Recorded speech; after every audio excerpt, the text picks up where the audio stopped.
Welcome to Elemental Energy, the podcast where we discuss how to simplify decarbonization. Here, we will introduce emerging low-carbon energy technologies and give you insight on how to navigate and support the evolving energy landscape. It is our goal to develop content to give you confidence to help transition the market and make low-carbon energy reliable and affordable. I'm your host, Marsha Leonard. All right, Tay. All right, Marsha. Tay and I are here today at the Advanced Reactor Summit. This is the 11th year that they have hosted this event. And Tay actually got to attend it last year. I did not. But Tay, go ahead first, introduce yourself, and then let us know about this shift that's happened. Yeah. So I'm Tay Stevenson. I'm the CEO of Envoy Public Labs. And I got to count how many Advanced Reactor Summits I've been to. The first one I was at Argonne National Lab in 2017. So I've been to pretty much every advanced reactor since then. So call it like 6 or 7. But to your question about the shift, the Advanced Reactor Summit's always been very focused on sort of nuclear inside the bubble, right? And so like this was always a space where like folks would come, talk about their reactor designs, talk about what they want to do, their plans for the future. I think one of the big shifts this year has been, just you can see it in the new faces, right? Like last year in Charlotte, I recognized most of the people there. This year, there's a lot of new people, a lot of new interest. I think that that's driving a lot of the discussion. And so the focus in terms of applications has been really cool this year to start to see where this technology is starting to percolate into different industries and latch on. What have been some of the most interesting applications that you've seen or heard so far? Great question. So I'm a little jaded. I'll start there. Cause you hear these things get thrown out a lot. I still remember, an advanced reactor forum several years ago where folks were very keen on district heating as a potential application for nuclear power, which if you look at a map of district heating in the United States, you realize that's not exactly the largest market to be going after. What I think is really exciting is that we're talking about chemical industry, right? You have the Dow project with X Energy, but that's starting to open doors and open conversations about how high temperature heat from nuclear can be used in an industrial setting, right? And that's a real conversation. Data centers, right? We're seeing what the projected load growth is, but some of the practical conversations about how nuclear can provide clean energy for data centers, these are real conversations. This isn't just a slide in a PowerPoint presentation. These are ideas that have meat behind them and there's an actual need driving them. And that's where I'm hoping by next year, we're going to be talking about the economics starting to make more sense and some of these things actually being deployed. I am amazed to see the participation from both the petrochemical and oil and gas field really starting to step in and talk about what needs they have and the applications. I think Dow Seadrift is a wonderful example of being a leader in that space, but there's still this air of, yes, there is a risk to be a first mover to adopt a nuclear technology into what people are calling like a novel setting. Mm-hmm. And I see that as the major hurdle is who is going to be that first step, that first mover, and just seeing the participants here. Dow, yes, certainly. Yep. I don't remember the woman from Google who was talking about utilization in the data storage application, but it gives me hope to see that there are people starting to make these initial moves to take on that risk. Yeah. I mean, you have, again, Google, Microsoft, and then Nucor Steel have an RFI out for clean power. Now, it could be any source, but I think a discerning eye looks at that and says, it really feels like nuclear would fit the bill. And those are, a few different sectors that are banding together and saying, all right, let's take a look at nuclear writ large. And part of that, I think, is kind of starting to answer some of those questions about how do you get down the cost curve, right? It became a very popular line last year and it's carried on into this year. Everybody wants like the serial number 4 of all of these reactors. They want to be the first to be fourth. And obviously that's not going to work, right? Someone's got to have to be first. Someone's going to have to be second. Someone's going to be third. And the costs are going to have to come down as we deploy these things. I think if I can quickly state, it's an opportunity we have, but nuclear has been here before, right? And particularly in the United States, where we've failed that test before, is we build one of these things, it goes over schedule, it goes over budget, and then we get scared. And then we build another first of a kind reactor, and that goes over budget, and that goes over cost, and over schedule. And then we build a new, and so we do these serial first of a kinds, as opposed to, even just looking at Vogtle 3 and Vogtle 4. There's tremendous learning and tremendous cost drops that came going from 3 to 4. If we can commit to that as a country, right, we're going to start to see cost drops, but that means we've got to commit to certain technologies. And that means that it's going to be industry, right? Some of the customers that you just described, it's going to be the traditional customers like utilities. And frankly, in my opinion, it's going to take government, both at the state and federal level, in terms of leadership and bringing some of those entities to the table and helping to make some of these costs make sense, right? We're going to have, my opinion, there's going to be a social cost to this energy transition. We've already seen it in wind, solar, some of these other technologies. There's going to be a social cost to making a transition to nuclear, but it's one that's pretty clearly in our national interest. And I think we're starting to have more and more of that conversation, how it's in our broader economic interest in terms of plugging into some of these other industries. I think what's been so impressive to me is that there is more oil and gas and petrochemical industrial application. And what we bring to the table, coming from 3 generations of oil and gas and knowing what major project management looks like, I think just that skill in itself of coming into these major projects, which even they're downsized compared to what large conventional nuclear power plants need in terms of space. We're downsizing, we're simplifying, we're modularizing, we're standardizing. Mm-hmm.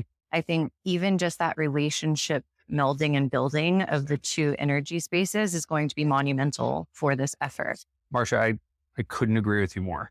It was something I heard very early on with Dow and X Energy, where this is like one of 7 or 8 projects that Dow has of this size or larger going on, right? And I think, to be blunt about it, and not, I'm not a nuclear engineer, so I'm a person who interlopes in this industry. And so I kind of, from my acute angle on things, I think it's welcome to have that kind of rigor, right? And also just frankly, that level of perspective.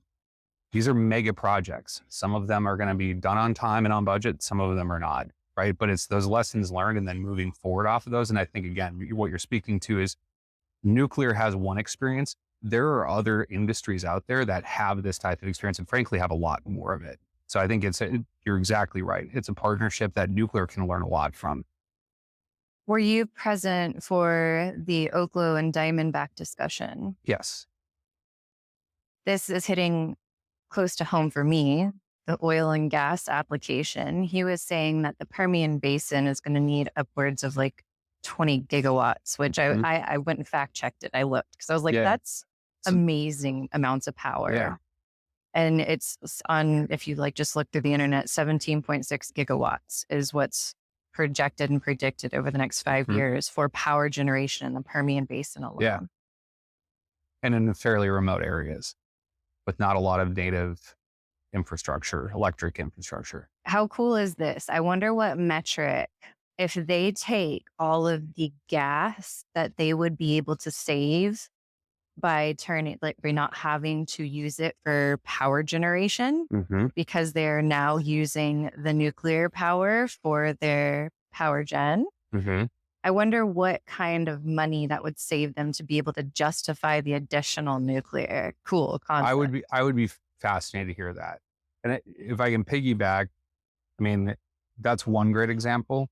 You look at coal communities, frankly, all across the country, but West Appalachia, they're really starting to look into nuclear as an economic transition vehicle, right? They're seeing not only like-to-like baseload power, right, and being able to use their existing infrastructure, right? If you have 1,000 megawatt coal station coming down, you can replace that with 1,000 megawatt nuclear station or 3 AP300s or whatever, right?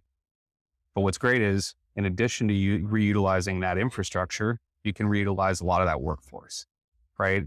And so now you have coal communities who are energy professionals who have been doing this for generations, who have, again, a different but applicable set of skills and set of experiences, bringing that to nuclear. I think some of those types of partnerships, and again, you talked about the Permian Basin, it's a very similar conversation with data centers, right? The load growth that's projected with data centers. It's why data centers are really looking at nuclear, because underlying all of this is a consensus that we're facing what I call a carbon cliff, right?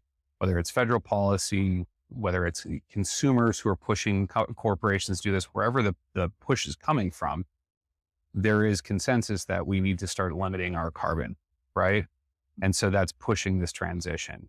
2-3 years ago, when I was talking to a lot of these industrial customers, I was asking them, they would agree, yeah, we're facing a carbon cliff. We need to have some type of a plan. 2-3 years ago, that plan was we were going to buy green credits. You can see how that conversation has shifted, right? Now we're looking at behind the meter power. Now we're looking at dedicated sources. We're looking at cooperative agreements where we can work with utilities who have existing nuclear experience and potentially power industrial loads. I mean, that's where, again, I think some of this is the technology, right? Because we have this well understood technology that's now, because of advances in manufacturing, advances in production, advances in construction, is now at the precipice of commercialization. What I think is fascinating is that the general public and the industry has now figured out this isn't just your grandfather. This isn't Henry Ford's Model T where you can have your favorite model as long as it's black, right? Your favorite color, right? This isn't just you can have your favorite reactor as long as it's 1,000 megawatt light water reactor. Now you have differentiation in size, as well as differentiation in basically the guts of the reactor, right? So now you can purpose build some of these things for different applications. And once those facts have gotten out, you have other industries saying, what about this? And I think that's where some of the real novel applications are coming from. It's not from the nuclear industry imagining these applications and then putting it out in the world. It's facts about nuclear getting out into the world and people in the outside world who have different experiences, bringing them in there and saying, we think we could do this. I think that that's a really exciting thing for our country. I was asked the question at the reception last night about who truly needs the power and who will be the first mover. And that's when the data centers came to be, like, they will be one of the first. And I'm agreeing with that to an extent. But as you mentioned, the different applications, I see that the data centers will be first for just the power. But think of all of the thermal heat right, that is applicable to the petrochemical industry and just industrial side of things that they could possibly even partner with for right, that thermal heat that's not being generated. But then again, there are other reactors out there who are better suited for just the power production. Like the amount of reactors and the different fuel sources, I had no idea how many fuel sources there were until I believe Diane was the one who was going through the OEDC and showing the different types of fuels. Like, this is mind blowing to me, just how advanced we are. But now you get to go back and talk to your friends and say, here's what I learned. And then that starts that conversation of, oh, really? So these reactors can do this? Great example. I'll try to generalize it a little bit, but I was up in the state of Alaska and we were talking to a community and they had some kind of large grain silos that had never been filled with anything. They're just kind of standing there for the last 30, 40 years. And so we started talking about different applications of advanced reactors and, some of the exhaust heat that comes off. And they asked, is it possible to use some of that heat? If we filled those silos with kelp, could we dry the kelp with it? Again, I don't know if that's a great idea or not, but I think it's really cool that that's what we're talking about, right? It's when you start to bring this vocabulary, again, I'm a philosophy guy. To me, this is all about just bringing people together on a common context with common vocabulary. And then once we have that, we can communicate across industries. And that's, I think, really what this year is showing. That's kind of to go back to your first question, what's the difference between last year and this year? Last year was kind of the last year that we were still just talking to ourselves and really only understanding ourselves. This year, more people outside of the nuclear industry understand what's going on in the nuclear industry and have their own thoughts about how the technology can be applied to solve some of the world's problems. I can't tell you how many times I have heard the word consortium in this event because people love that word so much. Well, I'm sitting here and I'm like, all right, let's form this consortium. What are we going to do? We're pushing the word coven as the next. So I mean, once everyone kind of gets tired of consortia, we think we should just start forming covens. Yes, I see that. Terry, I would like for you to explain your consulting firm a bit more too, because Sure. there are services that you provide that I think are very, very necessary to many. Well, thanks, Marsha. I appreciate that. So my consulting firm was really founded around a grassroots outreach philosophy. My team is largely not from the nuclear industry. We're people who understand organizing tactics and have brought that to the nuclear industry. In particular, our Tempos clients are in the federal government. So what we're most known for is our outreach work for the Gateway for Accelerated Innovation Nuclear, or GAIN program, which is a DOE initiative housed at Idaho National Laboratory. And through that and some of our other work, a lot of what my experience has been is working with states and communities. And over the last 5-6 years, I think we've seen a little bit of the momentum that's come from that work, right? Where, and frankly, we were going out and talking to people who were having energy conversations, right? They were talking about economic transition. They were talking about deploying renewables, whether they should save their coal plant, how much gas they should. I mean, these are what I would call a multivariable calculus problem in terms of figuring out how to make a 30-year plan to shift a state or a region's energy policy, right? And a lot of times in those conversations, nuclear wasn't present. There's a lot of fear around nuclear. You say, nuclear, and people are like, oh, Chernobyl, or, the Simpsons. And a lot of times they just, again, I liken it to being, it's that scene from the Super Bowl party where it's like that one person who doesn't know what a first down is, right? If you just put your arm around that person and say, here's what's going on, here's some of the basic rules, here are the teams, that person's going to have a lot better time at the Super Bowl party. What GAIN and a lot of good people have done is gone out into the state and local communities and found these people who are making these tough energy decisions and said, hey, here's what's going on with nuclear. Don't have to be afraid of it. Here are the facts, the figures, the dollars and the cents, right? And a lot of this is, again, coming from national lab scientists.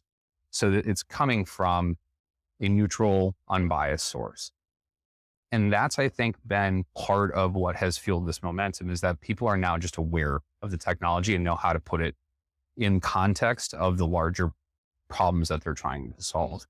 And so, frankly, that's what my organization does, is we really work on that stakeholder engagement piece, so that you have your experts, you have your decision makers, and they're coming together, having a productive conversation where everyone is empowered to be in that conversation and make decisions moving forward. So Education is such a powerful thing. And for everybody listening, Tay just mentioned one of my favorite references about The Simpsons. And I would absolutely love to have a bunch of white collar workers or blue collar workers who are working in one of the safest environments that there possibly is. I mean, nuclear is rivaled to solar when it comes down to the safety statistics of energy production. yeah, It is one of the safest energy sources that is out there. And taking even that piece of education out into the public and helping people understand that there have been major incidents that have happened, but I like to compare major nuclear incidents to that of a plane crash versus a car crash. yeah, Car crashes happen every day, right, just like accidents happen every day in the energy industry. But when they are something that is publicized so drastically, it puts that fear into yeah, people a bit more. And just taking, like you said, somebody by the hand or the shoulder and saying, hey, this is actually what's going on, and it is extremely safe. yeah. It's, to me, a great example of this. I won't say which state, but we had a waste expert. We were going around talking to state legislators. And again, purely technical, this no advocacy, no lobbying. This is purely, these folks had questions, particularly about nuclear waste. And we had a nuclear waste expert who was willing to answer them. And he had a 16-inch cutaway of a zirconium fuel rod, right? Just a mock-up, empty. It never had any fuel in it. And I mean, to make the point, he's got it in the breast pocket of his suit jacket and he's holding it with the bare hand. But just about every single person he held that out to jumped back just out of instinct. And I swear to God, I watched 4 legislators try to pour what I imagine was like, green highlighter fluid, right? The 55-gallon drum of green glowing goo. right? You have elected people who that's their mindset. That's what they know. And maybe at some level, they know that that isn't totally true, that that's a cartoon, but they don't know it's, pellet size, gummy bear sized pellets of rock that are put into these fuel tubes. And once you have a 5-minute conversation and just explain that, now all of a sudden someone understands nuclear waste and it's a little less of a fear. They're like, oh, and then you put it in the thing and then you put it on the dry cask and then you put that on a concrete. Oh, and there's a pregnant woman standing next to it. Okay, this makes a little bit more sense. And that's, I think, what we need to continue doing over the next few years is, again, I always shy away from the word educating. These are well-educated people. They just are well-educated about a million different things, right? Many of these stakeholders need to also be up to speed on grain prices and social justice reforms in inner cities and everything else under the sun. To give them 5 minutes of just some basic nuclear knowledge so they can feel a little bit more like they're on 2 feet. It's work that's going to have to continue to be done over the next few years until we actually start to deploy these things and people can touch them. Tay, I'm so thankful to hear that you as a consultant are serving that space because it is absolutely necessary. We're going to be wrapping up day one here shortly, and we're going to be going to a reception, and hopefully we can do maybe even an update tomorrow after day 2. Yeah, that'd be great. All right. Yeah, thanks, Marsha. Appreciate it. You're welcome. Cheers. Tay, day 2. Day 2. We made it. I am completely overwhelmed at how awesome the event was, for one, but how well it was put together in a progressive timeline.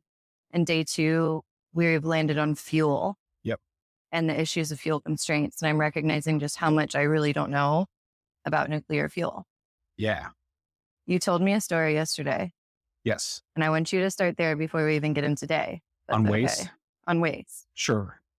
So, yeah, this will be a little bit blindly in the blind on fuel cycle, but it's a topic I'm pretty passionate about and have started to get at least high level familiarity with. On thinking about the fuel cycle in America is a little bit of a misnomer, because in the United States, we have what's called a once through fuel cycle, right? We basically use the fuel once, while we have fuel and dry cask right now.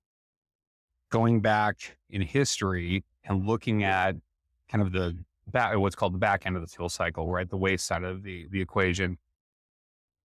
A long story short version is that essentially in the early 80s, 1982, you have the Nuclear Waste Policy Act that was passed that set us on a path to a permanent repository. Mm-hmm.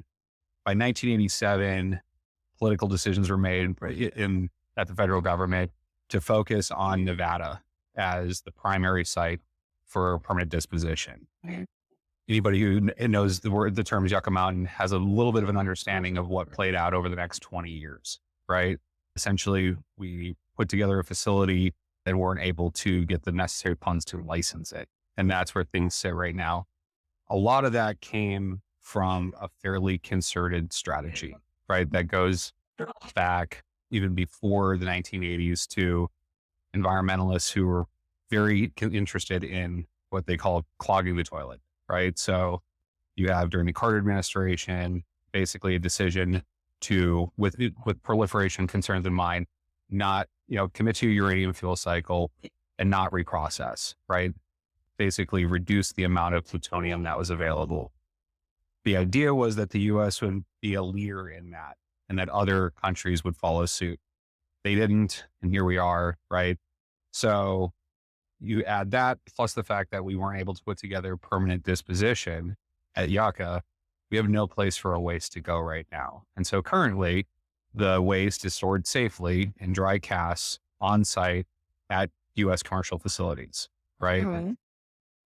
This is why I think sometimes, the argument, what about the waste, is a little bit of a red herring. Well, what is really giving me a misconception is that it makes it sound like there is so much waste out there and that this is such a huge issue. But what we just heard today was that we're barely even able to produce enough fuel for the expected onslaught of all of the new reactors that are coming on, Yep. wanting to come online.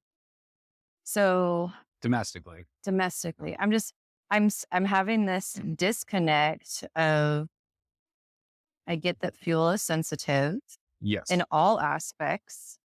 I learned about the NSA, the National Security Administration, literally coming in to set the tone for the entire day today before we started talking about fuel and creating more fuel. But it's just like this whole fuel situation, it for somebody who is not in the nuclear realm, it makes it seem like one of the biggest holdups for us to step into Yeah. more nuclear. Yeah. It's certainly up there. I mean, there's a reason why for the last few years when the U.S. Nuclear Industry Council has done its member survey, HALEU and HALEU availability has been at the top or near the top. Break down HALEU, because there are people who are listening who might not even know what HALEU Great. is. It's a great like nuclear, acronym. So it's high assay, low enriched uranium. A way to think about it is that in my Minnesota vocabulary, low enriched uranium, which is what everybody else uses, what we use in the current fleet right now. Think of it as like near beer, 3.2 beer, right? Which Okay. is about roughly what we end up using. A waste expert explained it to me like, think about taking a birch log and throwing it into a fire, burning the bark off, right? And then taking the log out and saying, this is our wood waste, right? So when we're in the current fleet, we're only using 3, 5, 7, at most 7% of, and that's really, it's about 5% of available fuel. Now, what happens is that you get essentially a coating on the rods, right? You've got daughter products that precipitate, that makes the fuel more inefficient. That's why they take it out and then they replace it. That's why you get it goes into the spent fuel pools and then eventually into the dry casks, right? In France, what they do is they actually reprocess a lot of their used commercial fuel. So when you say reprocess, let's Yeah. break this down a little bit further. Like, I originally thought it was recycling the spent fuel, taking it and then returning it, like processing it down into another usable form and reusing the same fuel again. So my understanding is more, and that's where there is a different, like the two terms reprocessing, recycling often get conflated. Okay, Really- thank you. yeah, I was really- like, I'm so confused when Yeah. they kept saying Yeah. that, they used it almost interchangeably as well. And that happens. And like for me, Okay. as somebody who's not a nuclear engineer, who's had to kind of learn this terminology as a layman, like that was pretty confusing. But yes, they a lot of times they get used interchangeably. They don't actually mean the same thing, right? Okay. Typically what's happening by my understanding is that, they're chopping the fuel up, they're chemically bathing it. They're basically taking out some of those daughter products and then they're reblending it with some new fuel. So let's summarize it for here domestically in the United States, and Canada would probably be applying to this as well. We don't recycle or Right. reprocess fuel. Correct. Therefore, the storage and figuring out what we have to do with the spent fuel is a high priority. It is. Okay. It's a high priority for a number of reasons. I mean, not for nothing, it's going to be very difficult to deploy new reactors if we still can't answer the question about what we're going to do long term with our waste. Now, you'll hear all over the place, and this is the typical talking point is that in the United States, if you were to take our nuclear waste from the commercial nuclear facilities that have powered millions of homes for the last 50, 60 years, you were to take the pellets out of the rods and stack them on a football field, an American football field, it'd be about 10 yards high, right? So that's how much actual physical volume of waste we're talking about. Okay. That being said, you have communities who, if they're bringing in new technology, they're going to have to assume that new waste coming from an advanced reactor is going to be stored on site, at least for the foreseeable future. And the question becomes then, if you're bringing an advanced reactor into your community, are you signing up essentially for permanent disposition? Right. And I don't know. My personal opinion is I'm not sure how many communities are going to sign up for that. So part of this is we need to solve as a country, politically, what are we doing on the waste side of things? And some of that might then come around. We may end up deciding to close the fuel cycle and use some of that waste as a source for new fuel. A term that I want to bring up, just because I recently learned it about a year and a half ago, and coming from a non-nuclear background, I think is important is proliferation. Yep. Go ahead and explain that at its most basic terms, because from my understanding, I would probably make it sound scary, and it kind of is It scary. is scary. I mean, proliferation in its most basic terms is the idea of nuclear material falling into the wrong hands, right? I mean, there's a reason why, I mean, some people will say, well, if the US has a waste problem, France is reprocessing it, or, the Scandinavian countries are burying it in deep geologic repositories. Why can't we just ship it to them? And part of that comes down to national security, that there is usable material that in the right to wrong hands could be used for nefarious purposes, right? And So the, we tend to keep pretty close track. That's one of the actually selling points in my mind of of nuclear, is that unlike any other energy technology, we know exactly where every ounce of our waste is.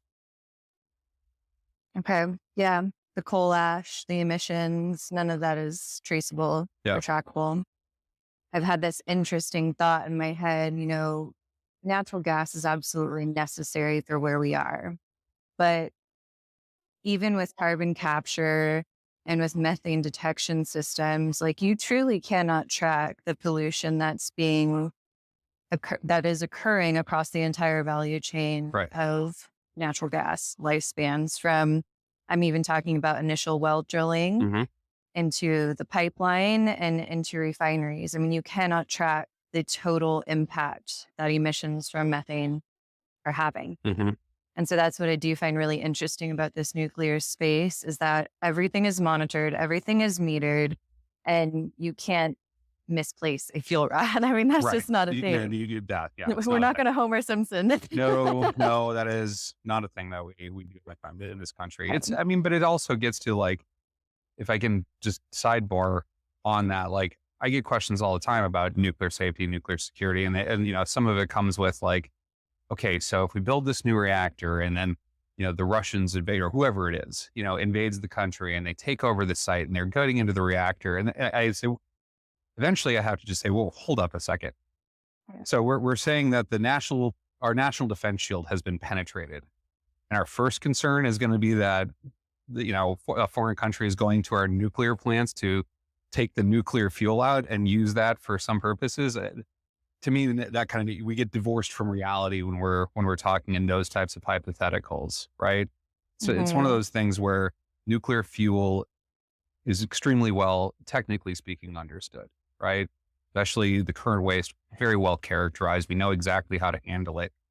I think as a good person, as a good government guy and comes from the liberal arts background, it's really on our side of the house. We need more people in Congress, in state legislatures, to actually understand that this isn't green glowing goo, right?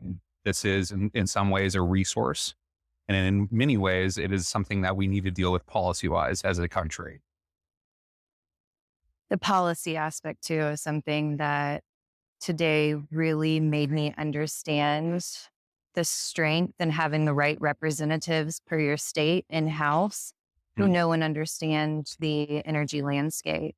I'm so proud, Texas born and raised, that there is an open welcome mat to step into Texas. Mhm. And being one, we have two reactors currently under development. Yeah. The one at the Seadrift facility with Dow Chemical, and then another one at Abilene Christian University, Mhm. which is being privately funded, or was initially privately funded by an oil and a gas Yep. major, Doug Robinson. Doug Robinson, who I'm just so proud to see Texas step into this. And it has a lot to do with our legislation and who we have in office. And Mhm.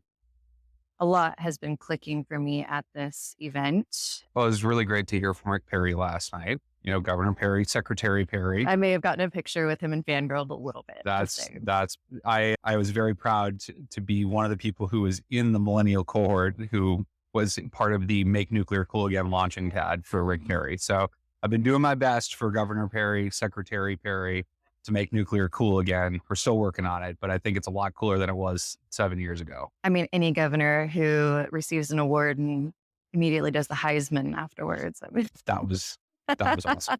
I may or may not have gotten a picture. He did. I remembered specifically him asking me where I went to high school, and if I played high school football. Of So course. good. Of I course. will say I did go to high school in Minnesota. I'm a proud Minnesotan.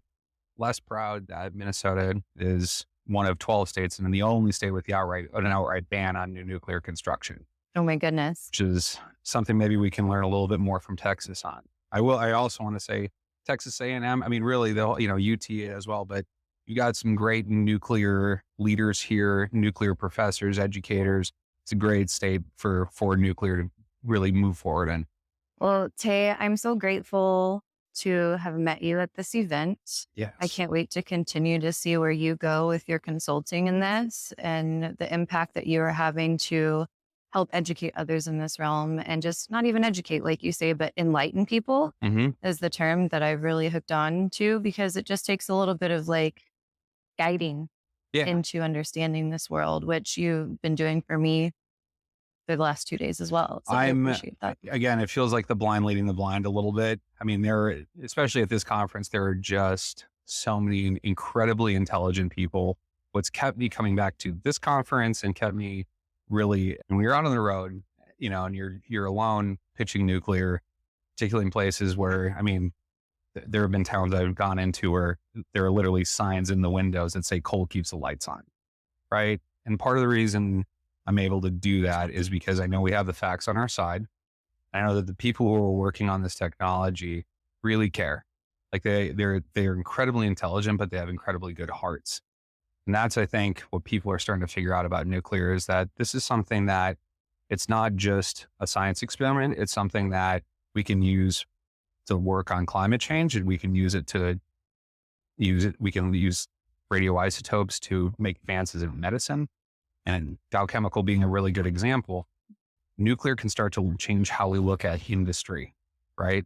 And I think that a future, not necessarily, I mean, we're all for less carbon. I'm more for energy abundance now. And I Right. think nuclear finding its right place in the mix there, which is going to, again, come from not just the reactors, but understanding the entire fuel cycle. It's going to be really important.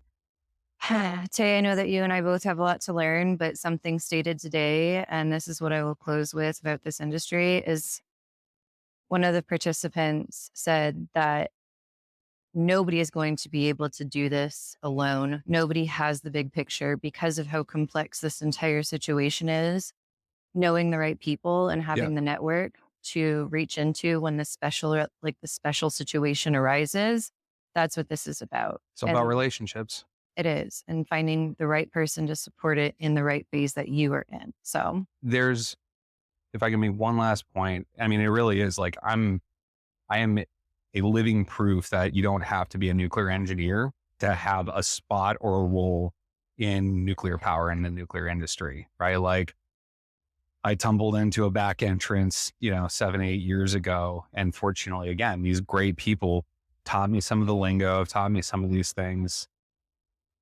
If someone is listening to this who is interested in being part of nuclear and they're like, yeah, but I didn't go to school for nuclear and I went to school for philosophy, right? If you're passionate about it, like it's going to take a lot of different types of intelligence. What my mom always says, it's not how smart you are, it's how you're smart. Mhm. And we need a lot of different types of intelligence looking at the kind of the top of the mountain we're trying to go to. And that's why, again, it's great to meet people like you here because it speaks to what this conference and what this industry is doing. We're growing and we're bringing people who don't look like us into this space. And that's going to create something powerful. Ladies, if you ever want to be the first in the line in the bathroom, you know Come to where a to nuclear go. conference.